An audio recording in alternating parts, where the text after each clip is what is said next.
Banywanyi mukurikira Hejuru TV, tiniteka n'umunezero ntangere vyo gusubira kubana namwe muri uyu mugoroba. N'umwanya rero w'ayandi makuru agezweho tugiye kwibanda ko biriko biravugwa cane muri politike, agateka kazina muntu n'umutekano, ariko tukaza gushibikira ko biriko biravugwa ku mbuga ngurukana bumenyi. Mu minsi iheze niho twabagejeje ko inkuru ivuga ko hari imipanga yuzuye konteneri zishika kuri zine yoba yarazagwe mu gihugu c'u Burundi, ndetse ngiyo mipanga iriko ihabwa imbonerakure. Benshi rero bakibaza ico iyo mipanga yoba igiye gukoreshwa. Ikinyamakuru Lomanda nico twabagejeje ko inkuru twifashije iyo canditse ku rubuga rwayo rwa internet, ariko kandi no kuri Twitter hariko intambara ikomeye cane ivyashikirijwe na Radio RPA hamwe na Bob Rugurika. Mu nyuma rero aza kwishurwa n'abantu benshi barimwo Sindayihebura Nova yahoze ari musitanteri wa komine Mukaza. Radio RPA ku rubuga rwawo rwa Twitter bakaba baranditse bagira bati: Burundi, twabatumye ko ngo tubahe ibikoresho, ibikurikira muzobibwirwa n'ababarongoye ku mitumba yanyu. Ni ntahe Radio RPA ivuga ko yahawe n'umwe mu mbonerakure zahawe imipanga ku musi wa kane uheze muri zone Gatumba. Ivyo vyose Sindayihebura Nova yahoze ari musitanteri wa komine Mukaza nawe akaba yarishuye kuri iyo tweet iri ku rubuga rwa X rwa RPA ijwi ry'abanyagihugu. Bob Rugurika rero nawe akaba yaramwishuye. Ni gisa rero n'intambara yo guterana amajambo hagati y'uwo yahoze ari umutegetsi akomeye yubashwe, ariko mu nyuma aza gukurwa n'uwo atavuga rumwe na leta ya Perezida Evariste Ndayishimiye. Muri uyu mwanya rero tugiye kubagezaho ivyo buri umwe wese yagiye yandika ku rubuga rwiwe rwa Twitter bariko barishurana ku birabana n'imipanga iriko irahabwa imbonerakure. Ni inkuru rero itangaje kandi inababaje, inateye ubwoba abantu benshi bumviriza rero imipanga iri guhabwa imbonerakure, dore ko ngo zoba zarihawe ku munsi wa kane, ngo babatumye ko ngo babahe ivyo bikoresho ngo ibikurikira bakazobibwirwa n'ababarongoye ku mitumba yabo. Radio RPA yanditse ivyo. Sindayihebura Nova nawe yishuye agira ati: Mugenzi Bob Rugurika, nabo musangiye ibanga ryo kurementanya, nashaka ndabavunira akagoye kugira basi iyo mushaka kubesha mube mukoresha ubwenge, kuko ntushobora gukoresha inzira zimwe zo kubesha hanyuma ngo witegereze leta zitandukanye nizo wahora uronka. Iyi systeme mwatanguye kuyikoresha kuva muri 2008 kuduga no gushika kw'isimbo y'inuma mu migumuko ya 2015 nta musaruro murigera muronka. Abarundi barabamenyereye ko iyo himirije amatora murondera uburyo butandukanye bwo gusamaza abantu kugira bave ku kivi c'iterambere baje mu bwoba bw'ibintazi mu bashizemo. Hama twame muri sokwe niruze duhagararire abenegihugu atawubaha amatwi, kuko muri imburakimazi. Niko Renova Sindayihebura yoba yaranditse. Bob Rugurika nawe ko mwishura akaba yaragize ati: Renova, sinari kukwishura ariko nanse ko muri ubwo bujuju bwinshi uvuganye wibaza ko harimwo ukuri. Reka ndakwibutse. Bob Rugurika akaba yadondaguye utuntu twinshi avuga akambere ko iyo tuvuze ko ari mwe ataco mu mari y'abarundi, amakunga vyemeza mu kuvuga ko Burundi mwabugize igihugu ca mbere gikenye. Ca kabiri Bob Rugurika yanditse muri iyo tweet yiwe kuri X akaba yagize ati: iyo tuvuze ko mumaze imyaka 20 mwiba mwica mukuru wanyu General Neva, newe abivugira hejuru ko mwimonogoje mu busumwa ko buca igihugu kiba zero. Ca gatatu Bob Rugurika yishuye ati: iyo tuvuze ko mwigandaguriye sokuru wanyu Nkurunziza, mubanza kubihakana muvuga ko akiriho, mu nyuma mugasohora amatangazo yemeza ivyo twavuze. Ca kane Bob Rugurika yishuye akaba yagize ati: iyo tuvuze ko murungika ingabo z'igihugu nk'abacangiro muri Kongo, mubanza kubihakana imbere y'uko vari avyemera amaramara. Ca gatanu Bob Rugurika yishuye yagize ati: iyo tuvuze ko mugenzwa no gutanga uburozi muvyemera iyo bamwe muri mwebwe batanguye kubahitana General Bizimana. ca gatandatu ngiyo twihoreye ntituvuge ko umukuru wanyu ari we ari inyuma y'urupfu rw'umwana wa PM mu bitwemeza ari uko baruhiye kudacana uwaka.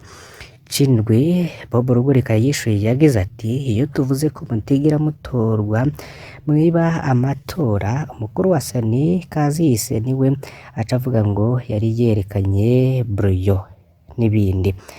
Itandukaniro riri hagati yacu namwe nuko ngo twahisemwo ubuntu mwe mu bihitamwo ubunyamaswa, niko Bob Rugurika yashikirije muri iyo tweet yiwe akabandanya agira ati twahisemwo urukundo mu Barundi mwe mu bihitamwo kubaryanisha, ngo twahisemwo kuvuga ukuri mwe mu bihitamwo ikinyoma, tuvuze ko Burundi bwugarijwe n'ubukene muvuga ko butunze gusumba Ubushinwa, ngo twe ubwonko buri mu mutwe namwe buri mu nda, niko Bob Rugurika yishuye. Akaba yarabandanije yishura agira ati twe twifuza gutaha kubaka igihugu cacu namwe murara rubunda mwicuza ikibi mwakoreye Abarundi, kubera ko uri mu bihe vyo gusaba utazi n'uwo usaba kuko mutakimenye ufise ivyo asabwa, reka ngeze ahakumbure vuba bazosubira bakwibuke uronke akajumbu ko baguhoye ubube gito n'ubusuma bw'isukari. Iwanyu urazi ko intungane ata kibanza zifise humura ko uri muri zirya burakimazi wavuze buca bakwibuka. NB ibi navyo vy'imipanga murimwo ngo humura Imana n'Abarundi barababona ntaco muzoshikako, niko Bob Rugurika yoba yarishuye uyu yahoze hari musitanteri wa komine Mukaza Renovasi Ndayihebura bariko baterana amajambo kubirabana rero n'inkuru RPA yatangaje irabana n'imipanga yoba ngiriko irahabwa imbonerakure mu gihugu cose c'u Burundi. Ese biraherera hehe? Ese ukuri nukuhe? Nta butegetsi abari mu butegetsi ntibari bemeza ivy'iyo mipanga iriko irahabwa imbonerakure, ariko abenshi bakaba bavuga ko ayo makuru ashobora kuba ariyo. Natwe rero turabandanya gutohoza na n'ubu ntituravyemeza kuko twifashisha vyanditswe n'ibimenyesha amakuru hamwe no ku mbuga ngurukana bumenyi. Tubandanya rero kubakorera amatohoza. Hari iyindi nkuru rero ihejeje gushikirizwa na Pacifique Ninahazwe avuga ko ari inyankamugayo yitwa Juma Ndayishimiye yanyurujwe mw'ijoro ryo kuwa gatanu heze. Yitwa Juma Ndayishimiye avuga ku mutumba wa Muhungu muri komine Mabayi intara ya Cibitoke, asanzwe ari umuganga yakoreye ku mavuriro atari make nka Butahana, Mabayi, Buhayira na Rusenda muri komine Bukinanyana, aho yari amaze iminsi akorera. Ubu abiwe rero bavuga uko kumujuragiza mu kazi kwari ukumuhama bamuziza umugambwe CNL. Kuba rero gasanzwe ari umunywanyi akomeye wa CNL. Umukenyezi wiwe yaranitoje mu matora y'abashinga amateka 2020 mu ntara ya Cibitoke. Juma Ndayishimiye asanzwe anafise urugo mu gisagara ca Bujumbura muri zone Kinama quartier Gitega barabara rya 12 nomero 9. Tugarutse rero kwifatwa rya Juma Ndayishimiye nuko mw'ijoro ryo kuwa gatanu heze rishira kuwa gatandatu hafi isaha zitandatu z'ijoro haje abantu bambaye umwambaro w'igipolisi ku rugo rwa Juma Ndayishimiye mu Kinama. Bamwe rero basimba urugo bakoresha iterabwoba ridasanzwe, bamenagura amadirisha barinjira mu nzu. Juma bamusanze mu cumba yaryamamwo bamutwara atagahuzu yambaye baramugubita bongera baraboha baca baterera mu modoka yo mu bwoko bwa camionette double cabine Toyota Hilux bise ibiyo bitabona. Kuva iryo joro abiwe bararondeye mu busho butandukanye barabura. Muri kano kanya rero ngo hariko harakwiragizwa ibihuha ko Juma yoba atakiri muzima, ariko nta vyemezo biriho. Niko rero Pacifique Ninahazwe yoba yatangaje ivy'iyo nkuru. Akaba rero yanatangaje n'iyindi ivuga ngo kwibanga ry'ubuzima kuri Blaise na Rino ngo bari abagenzi bakomeye.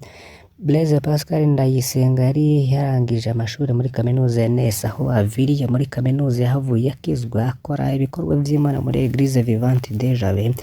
niho rero yamenyaniye n'uwundi mukozi w'Imana yitwa Lino Niganza, bakoranye igikorwa co kwigisha abana bato, baranafashanya ibikorwa vyo kwakira abaje gusenga, bari abavukanyi bakundana cane. Mu nyuma Blaise na Lino bahavuye bimukira mw'ishengero Israel Church Burundi, muri iryo shengero naho bari bafise amabanga bajejwe, boba bafatwa nk'abadiyakoni, bavuye rero banazezwa no kurongera ikiga co gufashanya no gutezanya imbere, cakozwe n'abo muri iryo shengero. Komite y'ico kiga rero yari yashizeho abizigirwa batatu bari bafise uruhusha rwo gusinya kugira amafaranga asohoke mw'ibanki. Hari Blaise, hari Lino n'uwitwa Jean Marie. Ubucuti bwari bukomeye cane, baboneka nk'abavukanye koko.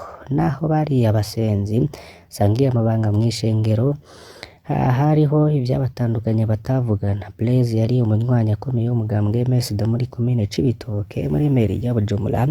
Blaise yari mu biyamiriza kiringo ca gatatu ca Nkurunziza. Lino nawe yari umukozi w'iperereza, barya bajejwe gusuma urusaku. Bahuye rero mw'ishengero baganira umuvukano muri Kristu, basohotse bakora politike gutandukanye. Blaise ati sinohunga ntasezeye umuvukanyi. Blaise Pascal Ndayisenga yaramenye ko hariko hararonderwa ngo yicwe, amaze kubona bagenzi biwe bari bamaze kwicwa no kunyuruzwa, niho Blaise yafata umugambi wo guhunga. Wakize agatwe kw'igenekerezo rya 15 ukwezi kwa kabiri 2016, niwo wari umusi Blaise wo gusohoka igihugu ahungira mu Buganda. Blaise yari yateguye amafaranga zo gukoresha muri urwo rugendo. Mbere yo kugenda bimwanka mu nda, umva ntiyogenda adasezeye umuvukanyi we Lino, niho rero yamuhamagara kuri telefone aramumenyesha ko agiye ahunge kubera umutekano wiwe bangamiwe. Yarazi ko abwiye umuvukanyi, ntiyarazi ko abwiye iperereza.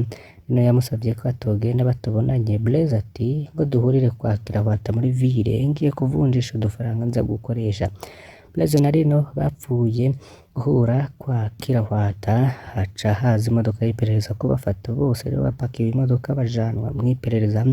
Niko vyagendera benshi rero iyo bagurishijwe n'umugenzi, fatwa bose bakajanwa mw'iperereza. Umwe ntiyigera asubira kuboneka, undi yaciye iminsi mike rero akaboneka yidegemvya. Iperereza rero ribikora gutyo kugira rinyegeze ko umuntu atanzwe n'umugenzi wiwe. Kuva ubwo imyaka ibaye 8 atagakuru ka Blaise Pascal Ndayisenga, Lino Niganza we yaciye yitahira ataco yinona. Muri yuko Lino yatanzwe n'umuvukani we Blaise yarasamiranye mu basengera muri Israel Church Burundi, Lino aca hitamwo kuva muri iryo shengero aja muri Eglise de Hoche yari irongowe n'umupfasoni w'umukuru w'igihugu. Lino Niganza rero akaba yaraye asandavye nkuko Pacifique Rinazwa bitangaza, avuga ko yaronse amakuru ko Lino Niganza nawe yasandavye yoba yahitanwe n'ingwara ya malaria. Kiri muzima rero bakaba baramwandikiye bamusaba umuco ku vyashikiye Blaise Pascal Ndayisenga, baranamurungikiye ikiganiro ndondeza bakoze kuri Blaise, ariko ntiyashimye kubishura. Lino rero ngabagaba agiye ajanye iryo banga.